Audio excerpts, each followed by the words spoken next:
और आज बात देश की करेंगे। तो सवाल इस बात का कि क्या देश के खिलाफ जहर उगलने वाले संगठन का आरोप जिस पर लगता है पॉपुलर फ्रंट ऑफ इंडिया, उसके पाप का घड़ा भर चुका है क्या पीएफआई की उल्टी गिनती शुरू हो चुकी है? क्या प्रधानमंत्री नरेंद्र मोदी ने पीएफआई को बैन करने का ऑर्डर दे दिया है क्या? ये सवाल इसलिए क्योंकि आज 4 दिन के अंदर पीएफआई पर दूसरी बड़ी सर्जिकल स्ट्राइक हुई। 8 राज्यों में पीएफआई के ठिकानों पर ताबड़तोड़ छापेमारी हुई है। इस छापेमारी में करीब 250 पीएफआई के नेता और कार्यकर्ताओं को पकड़ा गया। इससे पहले 22 सितंबर को देश के 15 राज्यों में एनआईए और ईडी ने छापेमारी की थी और 106 पीएफआई कार्यकर्ताओं को गिरफ्तार किया गया था। आज कर्नाटक, असम, दिल्ली, महाराष्ट्र, तेलंगाना, मध्य प्रदेश, उत्तर प्रदेश और गुजरात में छापेमारी की गई। पीएफआई पर 4 दिनों के भीतर दूसरी बड़ी कार्रवाई कैसे हो गई? ये इसलिए कि पहले क्रैकडाउन के बाद गिरफ्तार टॉप लीडर से पूछताछ में चौंकाने वाले इनपुट मिले। उसी के आधार पर पीएफआई की सेकंड लीडरशिप पर छापेमारी करने की बातें हैं। इस छापेमारी में लोकल पुलिस और इंटेलिजेंस एजेंसीज शामिल हैं। 22 सितंबर को एनआईए की गिरफ्त में टॉप 45 लीडर आए थे जिन पर आतंकी कनेक्शन, टारगेट किलिंग का आरोप है। पीएफआई पर अरब देशों से फंड जुटाने का भी आरोप है। सूत्रों के मुताबिक दक्षिण भारत में जिस तरह से धन के नाम पर हिंसा फैलाई गई थी, उत्तर भारत में भी उसी तरह की साजिश थी। दिल्ली पुलिस की माने तो इस रेड के बाद एक बड़ी साजिश को नाकाम कर दिया गया है। क्या दशहरा के मौके पर पीएफआई उत्तर भारत में साजिश करने की फिराक में था? दिल्ली पुलिस को कुछ दस्तावेज और इलेक्ट्रॉनिक डिवाइस भी मिले हैं। सूत्र ये भी बता रहे हैं कि पीएफआई के पीछे अल-कायदा और पाकिस्तान की खुफिया एजेंसीज हैं जो हमारे देश में माहौल खराब करने की साजिश रच रहे हैं। पीएफआई आईएसआई की प्रॉक्सी और अल-कायदा की परछाई के रूप में काम करती रही। और मज़े की बात यह है कि वो चुनाव भी लड़ने की तैयारी चल रही थी। कुछ जगहों पे हिडन तरीके से लड़े भी चुनाव, यानी कि वो न केवल भारत के सौहार्द के खिलाफ उनका षड्यंत्र था, बल्कि भारत के लोकतंत्र के खिलाफ भी साजिशें रची जा रही थी। पीएफआई के नेटवर्क को पूरी तरह से ध्वस्त कर किया जा रहा है। पूरी प्रदेश में सतर्कता बढ़ा दी गई है। लोग सर्विलांस में हैं। हम किसी भी स्थिति में उत्तर प्रदेश में गैरकानूनी गतिविधियों को अनुमति नहीं देंगे। हम कड़ी कार्रवाई करेंगे। उसी के तहत लगातार कार्रवाई चल रही है। तो एक तरफ एजेंसीज फुल एक्शन में है, देश का माहौल बिगाड़ने और देश के खिलाफ साजिश रचने वालों पर कार्रवाई हो रही है। जांच में खुलासा हुआ था कि पीएफआई ने 2047 तक देश को इस्लामिक राष्ट्र बनाने का पूरा प्लान तैयार किया था। इसके अलावा पीएफआई के निशाने पर देश के कई बड़े नेता और संगठन थे। इस्लामिक राष्ट्र की साजिश के खुलासे के बाद ऐसा माना जा रहा है कि पीएफआई पर बैन लगना तय है। लेकिन पीएफआई की तरह वो कौन कौन से लोग हैं जो हिंदुस्तान को इस्लामिक राष्ट्र बनाने का सपना पालते हैं? ऐसे लोगों की पहचान भी जरूरी है। यही वजह है कि इस छापेमारी की कार्रवाई से कई राजनीतिक दल और मुस्लिम संगठन परेशान है।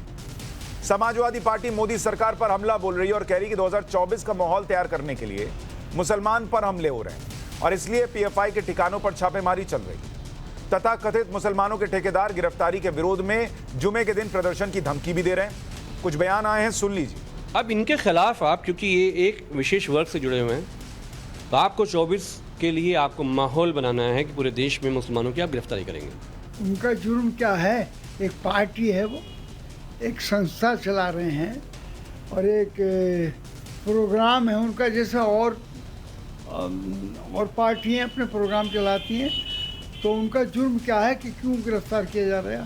पूरे मुल्क के अंदर जो आक्रामक तरीके से और गैर कानूनी तरीके से जो कार्रवाई हुई है, मुस्लिम फॉरम ने एक फैसला किया है कि आइंदा जुमे की नमाज के फौरन बाद क्या नाम है, पूरे जयपुर के मुसलमानों पर एक जो है डिमॉन्स्ट्रेशन किया जाएगा। तब तक हम उम्मीद करते हैं कि हुकूमत अपने रवैये से बाहर आ जाएगी। समाजवादी पार्टी ने इसे मुसलमानों को टारगेट करने से जोड़ दिया। अब जो भी राजनीति हो रही है वो इस प्रश्न को पैदा करती है कि क्या हर बात में जब मामला देश से जुड़ा हो, कार्रवाई हो रही हो, अगर कुछ गलत नहीं हुआ तो कोर्ट से आराम से बरी हो जाएंगे, सब कुछ सामने आ जाएगा। उसको मुसलमान से जोड़ना और मुसलमान पे कार्रवाई बताना जरूरी है क्या? सूत्रों के मुताबिक अब पीएफआई पर जल्द बैन लग सकता है, लेकिन सवाल है कि जब देश विरोधी गतिविधियों के बाद सिमी को बैन किया गया था तो फिर पीएफआई ने उसकी जगह ले ली। काम वही रहा, बस संगठन का नाम बदल दिया गया। अगर पीएफआई पर बैन लगता है तो क्या इस बात की गारंटी है कि देश में ऐसे संगठन फिर से पैदा नहीं होंगे? सवाल यह भी है कि क्या कार्रवाई से बचने के लिए पीएफआई ने पहले ही डमी संगठन बना लिए होंगे? उससे भी बड़ा सवाल है कि सिमी और पीएफआई जैसे संगठनों को तैयार करने वाली आतंक की फैक्ट्री कहां है और उसका इलाज क्या है। और इसीलिए आज राष्ट्रवाद में सवाल है कि मोदी का ऑर्डर जिहादी गैंग का गेम ओवर होगा, क्रैकडाउन 2.0 पीएफआई का पैकअप तय होगा, सिमी बंद तो पीएफआई बैन तो आगे क्या, और इस्लामिक राष्ट्र वाली सोच की फाइनल सर्जरी कब और कैसे होगी। चर्चा करने के लिए डॉक्टर रिजवान अहमद वकील हमारे साथ जुड़ रहे हैं, हर्षवर्धन त्रिपाठी वरिष्ठ पत्रकार हैं, असगर खान वकील थोड़ी देर में हमारे साथ जुड़ जाएंगे, माजिद हैदरी राजनीतिक विश्लेषक हमारे साथ जुड़ गए हैं। आप सभी का बहुत स्वागत है। रिजवान अहमद साहब, क्या ये पीएफआई पर जो एक्शन हो रहा है और अब उसमें फिर पहले तो पहला वाला जब हुआ तो लोगों ने थोड़ा सा संयम बरत लिया, लेकिन अब आते आते ये हो गया है कि जुम्मे की नमाज के बाद प्रदर्शन भी होगा और समाजवादी पार्टी खुलकर कह रही है कि ये मुसलमानों को टारगेट कर रहे हैं 2024 का माहौल बनाने के लिए। क्या आपको भी ऐसा ही लगता है कि ये माहौल बनाने के लिए है या ये पीएफआई पर एक्शन ठीक है, ये जरूरी था देश के लिए? जी शुक्रिया। जय हिंद, वंदे मातरम। पहली चीज तो शायद 10 साल बीत गए सुनते सुनते कि आतंक का मजहब नहीं होता और जो देश विरोधी लोग हैं या ताकतें हैं उनका कोई मजहब नहीं होता। और बाई चांस पीएफआई में तो कोई मुस्लिम नाम भी नहीं आता है, पीपल फ्रंट ऑफ इंडिया है, उधर कैंपस फ्रंट है, उधर एसडीपीआई है, तो यहां तो मुसलमान का कोई लेना देना नहीं है। समझ नहीं आता कि जब पीएफआई पर कार्रवाई हो रही है और जिसमें आप देखिएगा कहीं थोड़े बहुत हिंदू भी लिप्त मिलेंगे दक्षिण भारत में, तो अगर पीएफआई पे कोई कार्रवाई हो रही है तो मुसलमानों के पेट में दर्द क्यों हो रहा है? करने दें, इन्वेस्टिगेशन करने दें, राउंड अप है। अगर सरकार को मुसलमान के पीछे ही पड़ना होता, वैसे तो पीएफआई का पॉलिटिकल विंग, मैं एसडीपीआई को नहीं मानता हूं, मैं पीएफआई का पॉलिटिकल विंग एआईएमआईएम को मानता हूं अपने नजरिए से। पर चलिए, क्योंकि पार्टी अलग है, लीडरशिप अलग है, तो एकेडमिकली इन दोनों को अलग लेके चलना पड़ेगा। तो अगर गवर्नमेंट को मुस्लिम को ही टारगेट करना होता तो एआईएमआईएम में तो मुस्लिमीन भी आता, एआईएमआईएम को टारगेट करती, केरला में मुस्लिम लीग को टारगेट करती, आपके असम में वो बदरुद्दीन, उनका नाम मिस कर रहा हूं मैं, उनका नाम बताइएगा, उनकी पार्टी को टारगेट करती। तो भाई गवर्नमेंट ने अगर ऐसा तो किया नहीं, वो पार्टियां तो डायरेक्टली मुस्लिम नेम कैरी कर रही हैं, तो पीएफआई तो मुस्लिम नेम कैरी कर नहीं रही। तो हमेशा जब आप लोग झूठ बोलते हैं ये लोग कि भाई आतंक का कोई मजहब नहीं होता, वो 2 मिनट में कलई खुल जाती है, एक्सपोज हो जाते हैं, जैसे इस बार हो रहे हैं पिछले 7 दिन से। और अगर पीएफआई का कोई मजहब नहीं है तो भाई अरेस्टिंग के बाद जुमे के दिन ही क्यों बवाल हुआ केरला में? अरेस्टिंग के अगले दिन भी हो सकता था, एक दिन छोड़ के जुमे को क्यों हुआ? क्योंकि जुमे के दिन बवाल करने में मुसलमानों को मजा आता है। तो भैया तुम लोग तय कर लो कि पीएफआई इस्लामिक संगठन है या नहीं है। लक्षण तो बताते हैं, नाम बताते हैं, नहीं है। रिजवान अहमद कह रहे हैं, माजिद हैदरी, तो गवर्नमेंट के कि अगर आप ये कहते हैं मुस्लिम पॉलिटिकल कि आतंक का धर्म नहीं होता, तो भाई जब भी आतंकियों के खिलाफ आतंक की साजिश रचने के आरोप जिन पर लगते हैं उन पर कार्रवाई होती है, तो एक धर्म विशेष को ही दर्द क्यों होता है? क्यों उनकी तरफ से ही आवाजें उठने लगती हैं कि हम जुमे के बाद ये सब करेंगे, हम जो है जुमे के बाद एकजुट हो जाएंगे, ये मुसलमानों को टारगेट करना है? भाई ये तो कहा जा रहा है देश के खिलाफ साजिश करने वाले थे, तो इसमें मुसलमान कहां आ गया? और वो कह रहे हैं कि अगर किसी पॉलिटिकल पार्टी को ही टारगेट करना होता मुसलमान के नाम पे तो मुस्लिम लीग को करते केरल में, एआईएमआईएम को करते देश भर के अंदर, दूसरी पार्टीज को करते। पीएफआई कौन सा ऐसा खतरा है जिसको करना जरूरी हो गया था बीजेपी सरकार के लिए? देखिए सुशांत भाई, आपने बहुत अच्छी बात की। आपने कहा सर्जिकल स्ट्राइक शुरू हुई है क्योंकि आतंक का खतरा। मैं कहता हूं अगर किसी चीज से आतंक का खतरा है या कोई चीज आतंकी है या आतंकवाद फैलाती है इस देश में, उस पर सर्जिकल स्ट्राइक नहीं कीजिए, न्यूक्लियर स्ट्राइक कीजिए, सीधा न्यूक्लियर बम मारिए, उड़ा दीजिए। हमारा देश जो है न्यूक्लियर पावर है, उसे न्यूक्लियर बम से उड़ा दीजिए। लेकिन प्रॉब्लम पर अपने देश में न्यूक्लियर बम थोड़ी मार सकते हैं सर, हम भी उड़ जाएंगे, क्या बात कर रहे हैं? नहीं देखिए, ये तो जज्बा तो यही होता है, राष्ट्रवाद का सच्चा जज्बा यही होता है कि सर्जिकल स्ट्राइक नहीं करो, न्यूक्लियर बम से उड़ा दो। लेकिन बात आपको ये समझनी होगी, रिजवान भाई बड़े पढ़े लिखे हैं, मैं इनका आदर करता हूं। सबसे पहले पीपल्स फ्रंट ऑफ इंडिया नहीं है, पॉपुलर फ्रंट ऑफ इंडिया है। अब मुसलमानों का संगठन जब पॉपुलर हो जाए तो खुद से बड़ी प्रॉब्लम हो जाती है।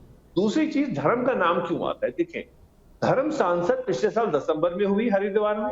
उस धर्म सांसद में देश के खिलाफ आतंक का खुला रेजोल्यूशन पास किया गया, कहा कि भारत हिंदू राष्ट्र बनेगा, महात्मा गांधी हमें राष्ट्रपिता स्वीकार नहीं है, वगैरह वगैरह, गोडसे के मंदिर बनेंगे, ये होगा वो होगा। उसके बाद हरियाणा के हमारे एमएलए जो हैं वो वचन लेते हैं कि मैं भारतवर्ष को हिंदू राष्ट्र बनाऊंगा। हिंदू राष्ट्र, हिंदू राष्ट्र, हिंदू राष्ट्र, हर एक दूसरे शख्स की, व्यक्ति की जबान पे हिंदू राष्ट्र।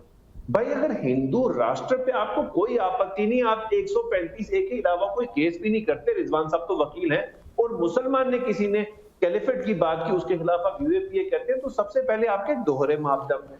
पहली बात नहीं, अभी पहली बात पे ही रुक जाइए कि अभी तक ना आपने, अभी पहली बात पे ही रुक जाइए माजिद हैदरी। अब मुझे इस बात का जवाब दीजिए, आप लोग हर बार उठाकर एक वो हरिद्वार वाली धर्म संसद लेकर आते हैं, ठीक है, हरिद्वार की धर्म संसद हुई, उसके बाद किसी संगठन को आपने ये कहते सुना कि मंगलवार के दिन हनुमान मंदिरों के बाहर जो है वो हम जो है हंगामा करेंगे कि हिंदुओं पर अत्याचार हो रहा है?